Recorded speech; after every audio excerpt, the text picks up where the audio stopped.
حضور سے پوچھا گیا کہ غیبت کیا ہے؟ آپ نے فرمایا ذکروں کا آخا کا بما یکرہو، تمہارا اپنے بھائی کا تذکرہ کرنا کسی ایسے اعتبار سے جو اسے ناپسند ہو.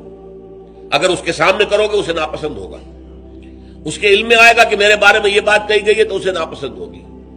ایسی بات کا اس کی غیر موجودگی میں بیان کرنا. اب قیلا کہا گیا، سوال کیا گیا، افرأیتا کہ حضور آپ ذرا غور کیجئے، ان کان فی اخی ما اقول، اگر میرے بھائی میں وہ شے واقعتاً موجود ہے جو میں کہہ رہا ہوں تو کیا اس صورت میں بھی غیبت ہوگی؟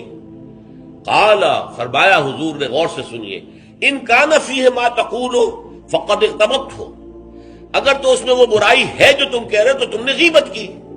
وَإِن لَمْ يَكُنْ فِيهِ، اور اگر نہیں ہے اس میں وہ شے اور تم پھر بھی کہہ رہے ہو ما تقول فقد بہتہ، تو تم نے اس پر بہتان لگایا ہے. یہ تو دوہرا جرم ہو گیا.